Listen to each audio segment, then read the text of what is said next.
Olá pessoal, tudo bem? Então hoje vamos ver os fundamentos da abertura italiana de Uoco Piano. Vamos ver umas três variantes aí e explicar que a abertura italiana é uma abertura para o jogo aberto, ou seja, E4 e 5, em que as brancas atacam o peão do rei das pretas, estas defendem, e ao contrário da espanhola ou da Rui Lopes, em que o bispo vai atacar o defensor do peão de E5, na italiana o bispo assume uma posição mais modesta em C5, C4, perdão, ou bispo 4 do bispo. Então, o que isso gera? Gera uma abertura um pouco mais simples, um pouco mais modesta, não tão complexa, mas nas variantes do Giuoco Pianissimo com D3, que eu vou mostrar mais para o fim, muitos dos conceitos se sobrepõem à própria espanhola. Só que com uma vantagem para as brancas que eu vejo. Você vai ter posições análogas, parecidas, mas sem as pretas terem um leque tão grande de contrajogo como tem na espanhola. Por exemplo, Gambito Marshall, né, jogando a italiana com o Giuoco Pianissimo, indo ali buscando as posições fechadas da Rui Lopes, né? Você de brancas vai estar tendo uma grande vantagem que vai estar evitando o contra-ataque Marshall, que é com D5, né? Que é um contragolpe muito violento na Rui Lopes. Vamos mostrar aqui para vocês rapidamente como é que funciona o Marshall, né? O Marshall é uma linha da Rui Lopes Murphy, né?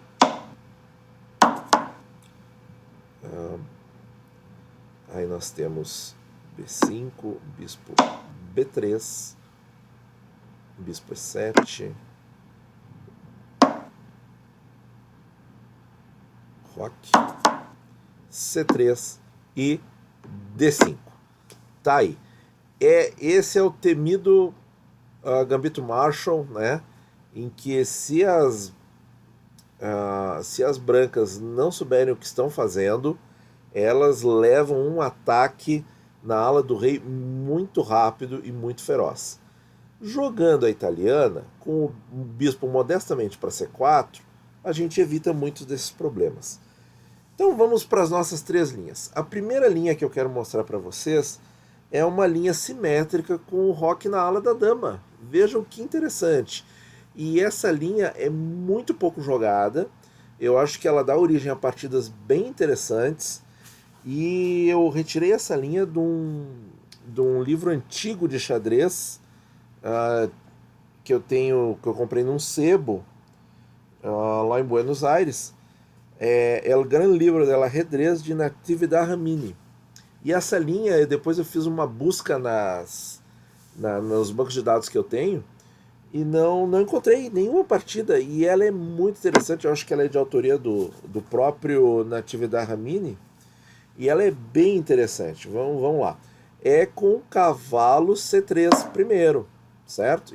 A gente vai ver também as três linhas, né, principais, que é o C3, o D3, que é a que vai para aquelas linhas parecidas com a Lopes fechada, e o cavalo C3, que é o que a gente está vendo agora, que é a linha mais simétrica. Olha aí, ó.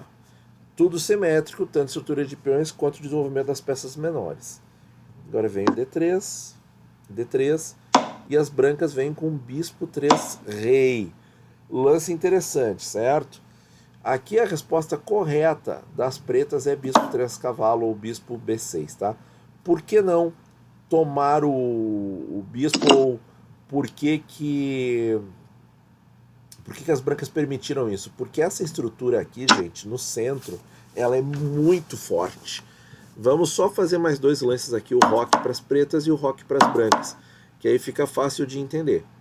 Aqui, ó, nós temos um domínio grande das casas centrais pelos peões brancos e nós temos uma coluna F semi-aberta já com a torre posicionada para o ataque. Então o ataque na ala do rei para as brancas aqui vem muito naturalmente, certo? Então por isso que não é uma jogada ruim colocar o bispo aqui, em E3 para ser trocado pelo bispo preto, e é por isso que as pretas não devem tomar, elas devem recuar o bispo. Então vem bispo B6, né? Agora desenvolve a dama para D2. Que as pretas fazem a mesma coisa. É por isso que ela é realmente bastante simétrica. Ó. Dama D7, roque na ala da dama, roque na ala da dama. Então, dentro dessa linha aí, os lances mais corretos aí para os dois lados, jogo equilibrado e simétrico. Mas eu acho que a gente jogar essa linha aí na internet e tal, com alguns amigos, pode dar origem a partidas bem interessantes. Por exemplo, uma variante que nós podemos ter é aqui no lance 7. Ó. Vamos lá ver aqui. Ó.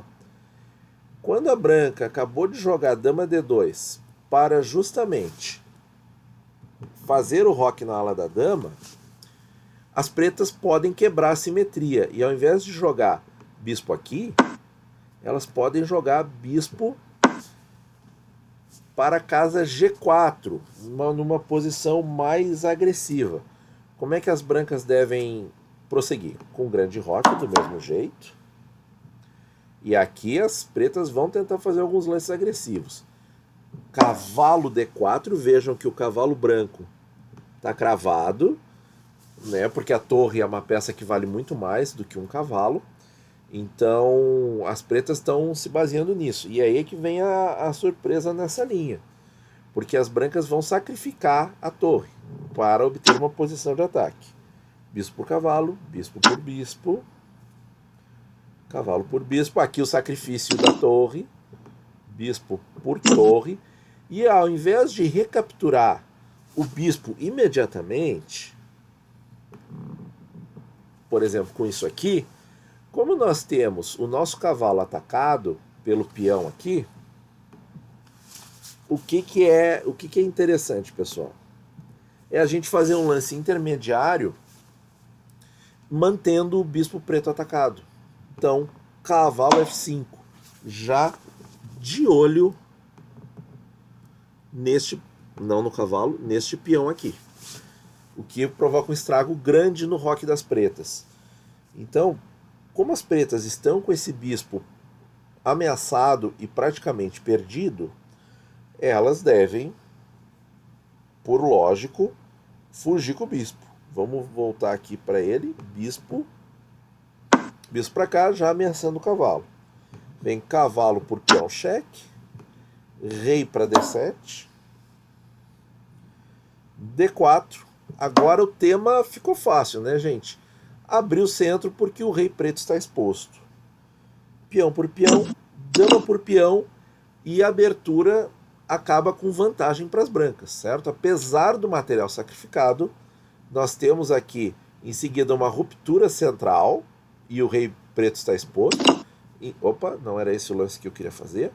Em seguidinha vem torre para o centro e esse cavalo também volta para o centro atacando casas importantes na defesa das pretas. Então, isso tudo dentro da linha simétrica, gente, que começou lá com cavalo C3, tá? Só reprisando, isso aí é para, no caso das pretas, quererem evitar a linha simétrica, que é essa aqui, e elas optarem por uma saída mais agressiva. As brancas sacrificam a torre, né, e depois montam esse ataque, deixando o rei preto no centro, procurando abrir o centro, né? Claro, aqui não vai sacrificar o cavalo, aqui foi só um errinho, eu queria destacar o peão. Então, bem interessante essa linha, né, gente? Vamos ver, então, outra linha na italiana. A branca não é obrigada a sair com o cavalo aqui, pode sair com o peão, certo? Peão C3. Vem cavalo C6, peão da dama, e aqui a preta é forçada a tomar esse peão, porque recuar o bispo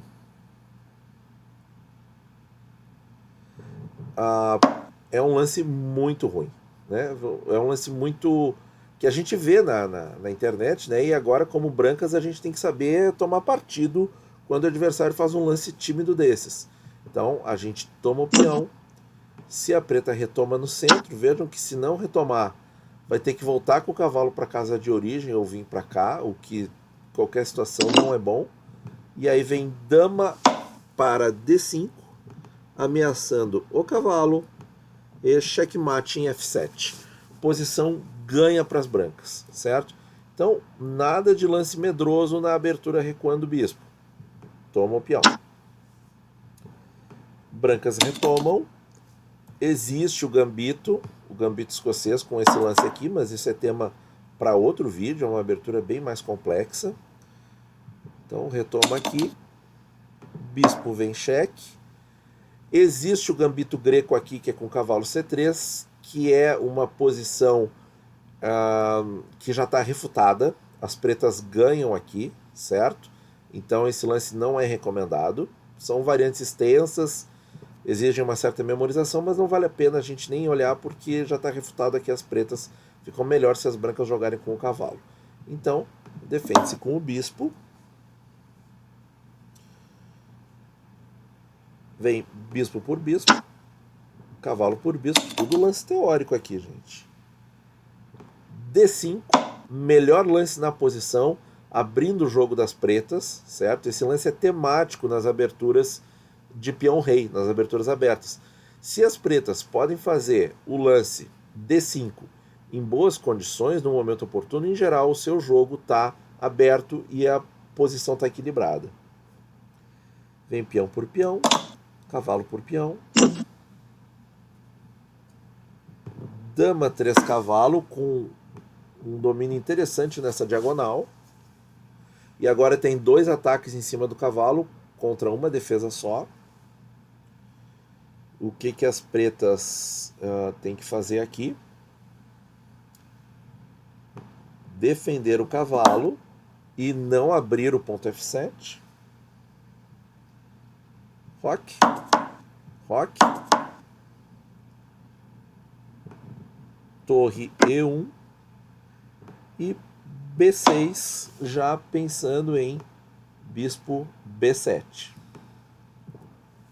Bom, aqui nessa posição, as brancas estão melhor desenvolvidas, mas as pretas têm o seu triunfo. Qual triunfo? Tem um cavalo bem centralizado e bem firme, exige uma defesa, né? Exige aí a defesa do outro cavalo, provavelmente do bispo, mas é um cavalo centralizado, e as brancas têm um peão da dama isolado. Isso aqui é uma fraqueza estrutural para o final do jogo. Por quê? Porque é um peão que não tem nenhum dos seus pares para defender atrás. Então ele é um peão isolado. Então isso aqui garante o quê? Que as brancas vão ter essa defesa estrutural até o final, então elas têm que procurar um jogo mais agressivo. Elas vão ter que procurar definir a partida no meio-jogo. Elas têm elementos para isso? Tem. Tem coluna aberta aí, já ocupada pela torre. Vamos dar uma marcadinha aqui para vocês, para ficar legal de ver. E tem a coluna C, que tem que vir ocupada pela outra torre. E aí nós temos um peão em C7 das pretas, que é um peão atrasado, que é interessante de fazer uma pressão nesse peão. Se as pretas avançarem para C5 para trocar pelo peão de D, some a debilidade das brancas. Então elas não vão fazer isso.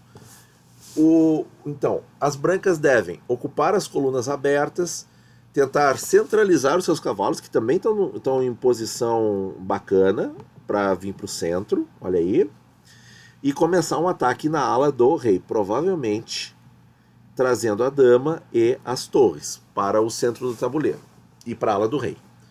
As pretas, por outro lado, o que elas devem fazer? Elas devem tentar fechar a posição ao máximo e trocar peças e não trocar este peão. Devem, se possível, também procurar atacar esse peão o máximo que puderem.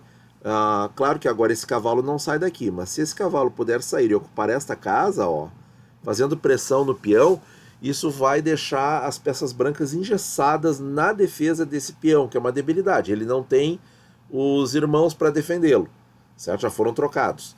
Então, essa debilidade aqui, as pretas não trocam, as pretas procuram fazer o máximo de pressão em cima, depois, por exemplo, pode sair com a dama, ó. A dama vindo para F6, ficando por perto da ala do rei, para se proteger do ataque que virá, mas em F6 já de olho no peão também, que é a debilidade das brancas, né? E lutar com as torres pelas colunas abertas que as brancas vão ocupar antes, vão ocupar mais rápido.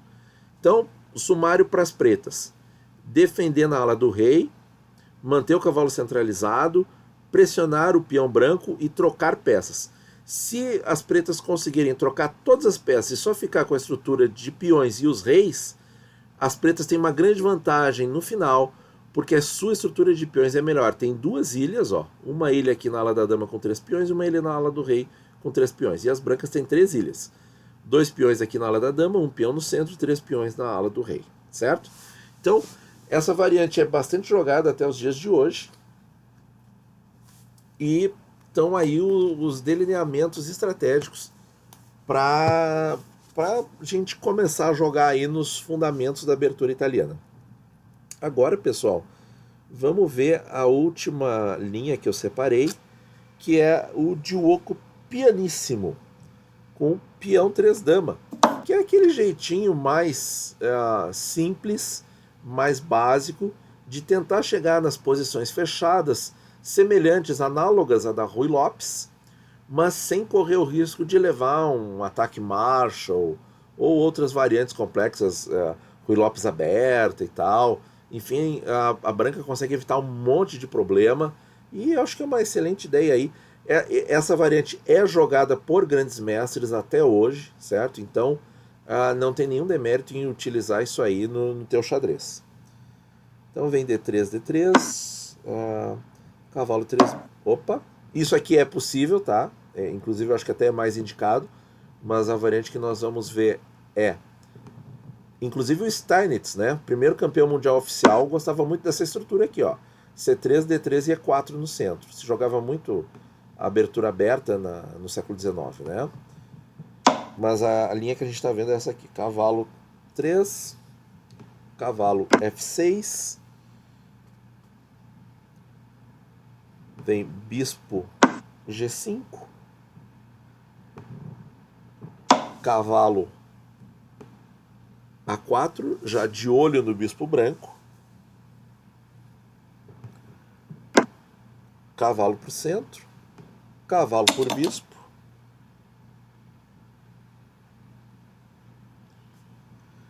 peão por cavalo. As pretas fazem uma combinação favorável, que parece favorável, vamos ver. Bispo por peão em F2, cheque. Rei por bispo. Cavalo por peão. Rei bispo. Cavalo por bispo. Cavalo por cavalo.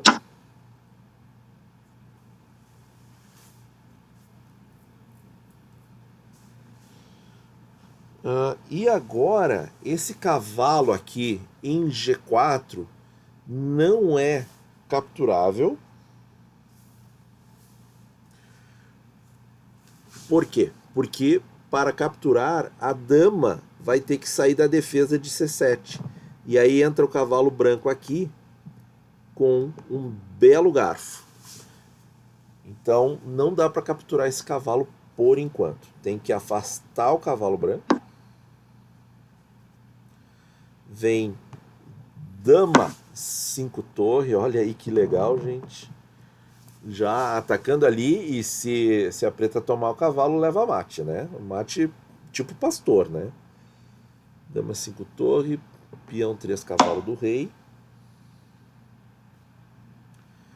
Dama 3 bispo, renovando a ameaça.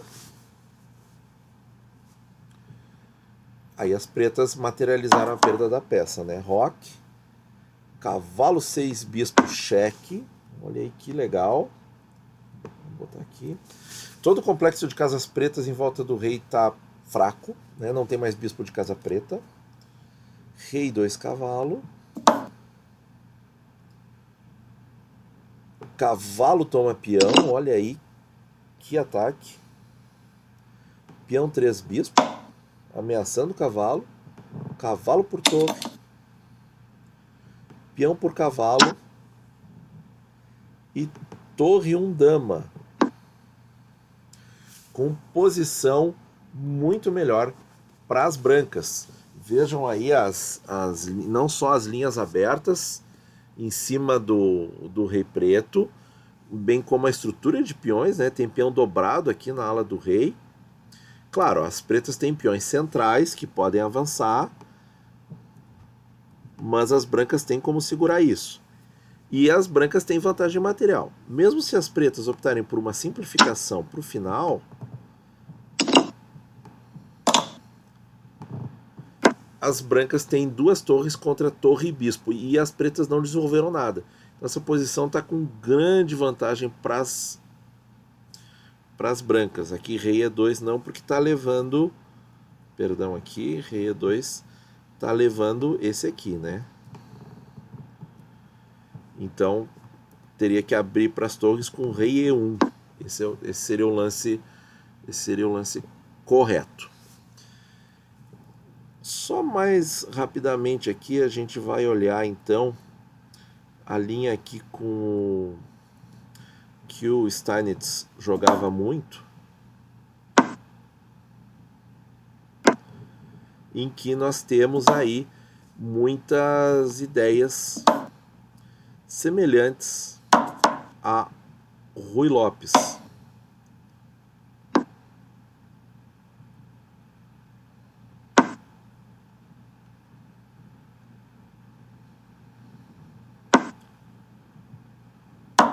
Seria uma conformação nesse sentido aqui, em que as brancas vão ter aí planos de ataque na ala do rei, né? Então, por exemplo, uma manobra muito interessante é tentar firmar um cavalo branco em F5, tá?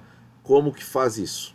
Faz por este caminho aqui, é um deles, né? O outro também é avançando o peão, trazendo o cavalo para cá, e tentando trocar esse cavalo de F6 para tirar a defesa. Claro, o bispo pode entrar aqui e também jogar o rei para o canto para abrir a coluna F. Então, atividade na ala do rei. Esse bispo aqui, de preferência, tem que voltar para fazer o seu papel, atacando lá no ponto H7, lá longe, né? Porque depois a gente quer avançar esse centro, né? De preferência abrir o centro, colocar a torre na coluna aberta, certo? E ir para o ataque. Posição de partida aberta. Essa questão aqui de estar fechada é uma mera transitoriedade. Então, gente, as brancas conseguem aí desenvolver planos bons, ataques na ala do rei, com boas perspectivas, e evitam um monte de problema que as pretas podem causar, né? Principalmente na Ruy Lopes, né? Esse aqui, que é o Marshall, e também a variante aberta. Aqui ele jogou bispo E7 para entrar no Marshall, né? Mas a variante aberta é essa linha aqui, que até hoje é jogada pelos grandes mestres, né? E outra questão também muito legal que a gente evita com a italiana é essa linha aqui, que é a linha da variante do Muro de Berlim, né? Em que aí a gente vai ter roque, cavalo aqui, cavalo volta, peão por, D4,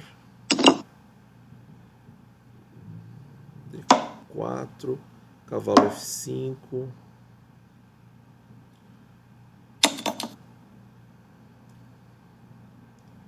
que dá uma linha mais ou menos nesse sentido aí, que é uma linha que gera muitos empates, né?